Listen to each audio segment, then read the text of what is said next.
कहानी की शुरुआत में हमें एक गाड़ी दिखाई जाती है। एक लड़की अपने बाप का टायर बदलने का इंतजार कर रही होती है। तभी वो देखती है कि एक स्क्रू जमीन पर गिरा हुआ है। लड़की उसे उठाने के लिए भागी। उसी वक्त सामने से एक बड़ा ट्रक आया और सीधा सड़क के बीच में उस लड़की से टकरा गया। लड़की की उसी वक्त मौत हो गई। बेटी एनाबेल की अचानक मौत से दर्शन और उसका खानदान बेहद दुख में डूब गए। कुछ सालों बाद डैशन ने अपने घर को एक ऑर्फनेज में बदल दिया, क्योंकि उनका घर बहुत बड़ा था और इतने बड़े घर में सिर्फ वो 2 ही लोग रहते थे। उन्होंने उन यतीम बच्चों और नन्स को पनाह दी जिनके पास रहने की कोई जगह नहीं थी। यहाँ रहने के लिए 7 लोग आए थे, 6 बच्चे और उनकी देखभाल करने वाली एक नन, सिस्टर शार्लेट। डैशन ने कहा कि वो और उसकी बीवी डामे यहाँ नीचे रहते हैं। इस कमरे के अलावा तुम लोग बाकी कहीं भी खेल सकते हो। ये कहकर डैशन उन्हें ऊपर ले गया और उनके रहने का इंतजाम कर दिया। लेकिन जैनिस को पोलियो था, जिसकी वजह से उसका बायां पांव खराब था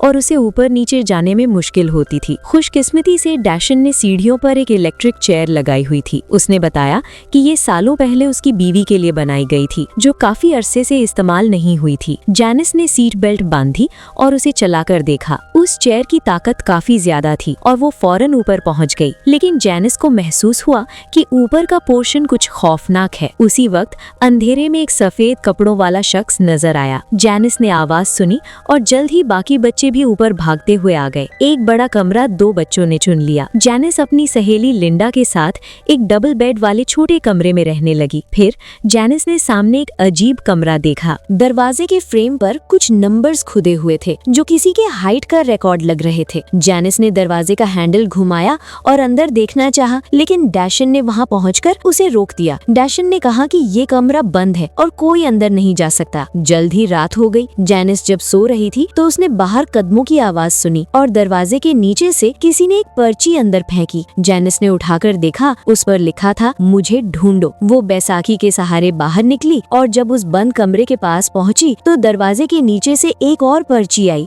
जिस पर लिखा था, मैं यहाँ हूँ। डैशन की दी हुई हिदायत को याद करते हुए भी जैनिस ने दरवाजा खोल दिया। उसे उम्मीद नहीं थी कि दरवाजा खोला होगा। पता नहीं डैशन ने उसे डराने के लिए झूठ बोला था या क्या बात थी। अंदर जाने के बाद जैनिस ने देखा कि कमरा काफी बड़ा है और हर तरफ डॉल्स रखी हैं, जो अंधेरे में बहुत खौफनाक लग रही थी। तब जैनिस ने एक कपड़ा हटाया और देखा कि वहाँ इसी घर का एक मॉडल रखा है, जो लकड़ी से तराशा गया था। हर कमरे में लाइट्स भी थी। जैनिस ने मॉडल के अंदर गौर किया और एक दरवाजे में से उसे एक चाबी मिली। मॉडल में जो कमरा था वो बिल्कुल उसके बराबर वाले कमरे जैसा लग रहा था। जैनिस ने चाबी ली और दरवाजे में डालकर उसे खोल दिया। इस बच्ची का तजस्सुस बहुत ज्यादा था और उसने डैशन की हिदायत को बिल्कुल नजरअंदाज कर दिया। दरवाजा खोलने के बाद जैनिस ने देखा कि अंदर सिर्फ एक डॉल थी और कुछ नहीं। लेकिन ये डॉल वाकई अजीब थी।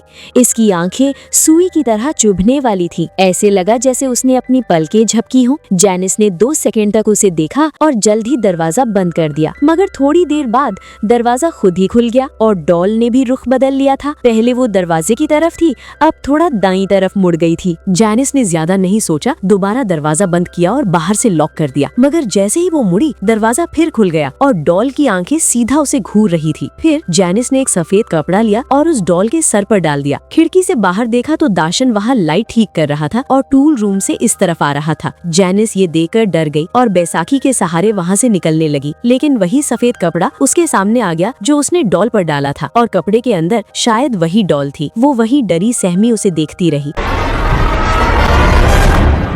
पता नहीं उस भूत ने जैनिस को कैसे छोड़ दिया। जब दाशन कमरे में आया तो जैनिस ने सोने का नाटक किया। रात के पिछले पहर बच्चे कंबल ओढ़कर बातें कर रहे थे कि अचानक उनकी टॉर्च बुझ गई। साथ ही एक दबी दबी आवाज उनकी तरफ बढ़ने लगी।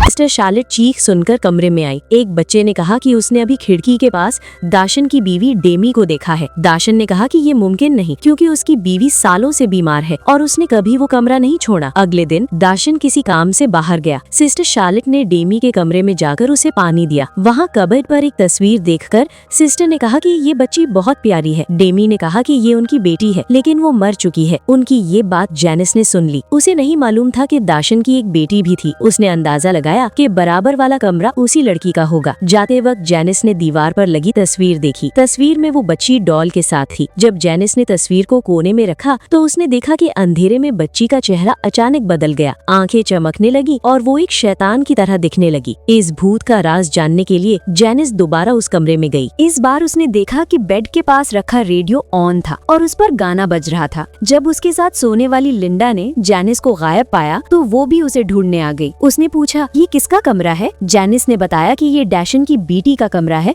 जो मर चुकी है। लिंडा ने देखा कि बराबर रखी डॉल ने अचानक अपना सर मोड़ लिया और उन्हें घूरने लगी। ये देखकर वो डर गई और भाग गई, मगर जेनिस की हिम्मत काफी बड़ी थी। वो कमरे में इधर उधर देखती रही। जब उसने नीचे झुककर घर का मॉडल देखा तो उसे वो चीज मिल गई जो वो ढूंढ रही थी। अचानक खिड़की के पास एक छोटी लड़की नमूदार हुई। जेनिस ने डरकर उसे सलाम किया, लेकिन उसने कोई जवाब नहीं दिया और रुख मोड़ लिया। लेकिन अचानक उस लड़की का चेहरा खौफनाक हो गया और उसने जेनिस पर हमला कर दिया। जेनिस बहुत डर गई और कमरे से बाहर भागी, लेकिन वो जितनी भी कोशिश करती कोई जवाब नहीं मिल रहा था। हर तरफ से दरवाजे बंद हो गए और अंधेरा छा गया। मजबूरन वो इलेक्ट्रिक चेयर पर बैठ गई ताकि नीचे जाकर डैशन से मदद मांग सके, मगर चेयर आधी राह में रुक गई और फिर वापस ऊपर जाने लगी। जेनिस ने सीट बेल्ट नहीं खोली और चेयर के हैंडल को इतनी जोर से पकड़ा कि हैंडल ही टूट गया। जब जेनिस को लगा कि सब खत्म हो गया है तो वो चेयर से उछलकर नीचे गिरी। वो पहली मंजिल के लाउंज में गिरी। शायद कारपेट की वजह से उसकी जान बच गई, बस नाक से थोड़ा खून निकला। अगले दिन डैशन जेनिस को हॉस्पिटल से चेकअप करवाकर वापस ले आया। कोई बड़ा मसला नहीं था, बस अंदरूनी चोटें थी जिनके लिए आराम जरूरी था। जेनिस ने बताया कि घर में कुछ है, हमें यहाँ नहीं रहना चाहिए, ये खतरनाक है। मगर सिस्टर ने हमेशा की तरह यकीन नहीं किया और कहा कि मुश्किल से किसी ने हमें पनाह दी है, अगर गए तो दरबदर हो जाएंगे। फिर उसने जेनिस को घर के बाहर धूप में बिठा दिया ताकि वो सुकून कर सके। सिस्टर की दिलदारी से जेनिस थोड़ा संभल गई और कुर्सी पर लेटकर सोने लगी। तभी कुर्सी अचानक हिलने लगी। जेनिस को लगा कोई दोस्त मजाक कर रहा है, लेकिन आसपास कोई नहीं था। जब वो परेशान थी तो सामने टूल रूम का दरवाजा खुद ही खुल गया। फिर एक भूतनी जैसी मखलूक ने व्हीलचेयर को धक्का दिया। जेनिस को लगा कि शायद सिस्टर है। जब उसने पीछे मुड़कर वो काला भयानक हाथ देखा तो उसे एहसास हुआ कि वो कोई और है। फिर उस शैतान ने जेनिस को अंदर लॉक कर दिया। वाज़ेह था कि कोई उसे जाने नहीं देना चाहता। तभी सामने वाली कबर्ड जोर जोर से हिलने लगी, जैसे कोई चीज बाहर निकलने वाली हो। जेनिस ने एक बोर्ड के पीछे पनाह ली, लेकिन जल्द ही सब खामोश हो गया। तभी एनाबेल पता नहीं कहां से नमूदार हुई और जब जेनिस ने चीखने के लिए मुंह खोला तो एनाबेल ने उसके मुंह में अपना ब्लड उगल दिया। सिस्टर शारिट आवाज सुनकर भागी आई। उसने दरवाजा खोला और जेनिस से पूछा, क्या हुआ? जेनिस ने कहा वो बस अंदर लॉक हो गई थी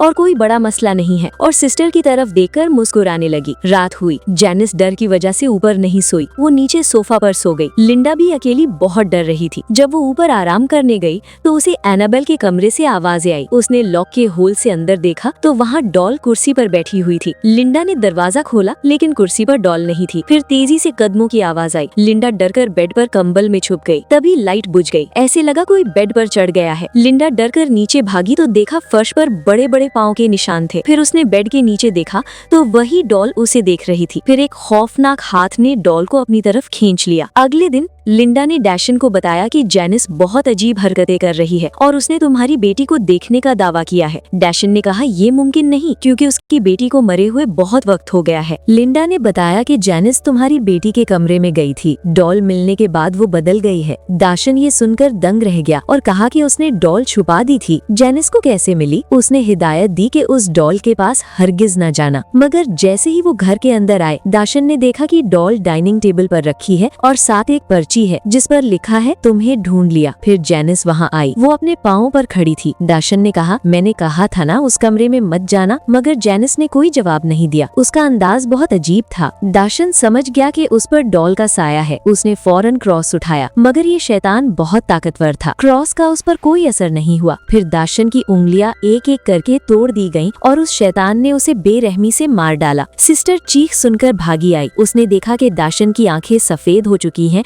और वो मरा पड़ा है। सिस्टर ने बच्चों को सोने के लिए कहा, मगर लिंडा सो नहीं पा रही थी। उसे यकीन था कि ये सब डॉल की वजह से हो रहा है, इसलिए उसने चुपके से डॉल उठाई और बाहर भागी ताकि उसे वेल में फेंक दे। तभी सिस्टर भी वहाँ पहुँच गई। लिंडा ने कहा इसी डॉल ने डैशन को मारा है। उसने डॉल वेल में फेंक दी, लेकिन जब उसने नीचे देखा तो वेल से एक बड़ा हाथ निकला और लिंडा को पकड़ लिया। सिस्टर ने उसे बचा लिया। जब उन्हें लगा कि सब खत्म हो गया है तो उन्होंने फिर से डॉल को देखा। जाहिर है ये शैतान इतनी आसानी से पीछा नहीं छोड़ने वाला था। अब जेनिस गायब थी। सिस्टर उसे ढूंढने गई। सिस्टर डॉल लेकर डम्मी के कमरे में गई और पूछा कि ये सब क्या है। डम्मी के चेहरे पर मास्क लगा रखा था। वो डॉल देखकर डर गई और कहा, इसे मुझसे दूर रखो, वो वापस आ गई है। डेमी ने सिस्टर को बताया कि एनाबेल की मौत के बाद हम चाहते थे कि एनाबेल हमारे पास वापस आ जाए, इसलिए डैशन ने कुछ बुरी कुव्वतों से मदद मांगी। जब एनाबेल की रूह एक डॉल के अंदर मुंतकिल हो गई तो हम अक्सर घर में बी को देख पाते थे। अगरचे हम उसे छू नहीं सकते थे, लेकिन एनाबेल को अपने पास देखकर हम बहुत खुश थे। मगर मुझे जल्द ही एहसास हुआ कि कुछ गलत है। वापस आने वाली हमारी बेटी नहीं थी, बल्कि एक बुरी चीज थी। चुनाचे एक दोपहर मैं क्रॉस और एक बाइबल लेकर एनाबेल के कमरे में आई। मैंने क्रॉस उठाया। देखते ही देखते उसका जिस्म अजीब तरीके से लरजने लगा और पलक झपकते ही वो एक दहशतनाक मखलूक में बदल गई। मैं ये मंजर देखकर दंग रह गई। डैशन ने मेरी चीखें सुनी। वो ऊपर आया तो मैं खून से लथपथ पड़ी थी। उस शैतान ने मेरा चेहरा नोच लिया, मेरी एक आंख निकाल दी। फिर डैमी ने अपना मास्क उतारा तो सिस्टर देखकर डर गई। डैमी ने बताया कि फिर डैशन ने कमरे में बाइबल के सफ़हात चिपकाकर एक हिसार बना दिया। फिर एक पादरी ने मुकद्दस पानी छिड़का और डॉल में मौजूद उस शैतान को वहीं कैद कर दिया। ये सब सुनकर सिस्टर फौरन वहाँ से चली गई। दूसरी तरफ जेनिस ने लड़कियों पर चाकू से हमला किया।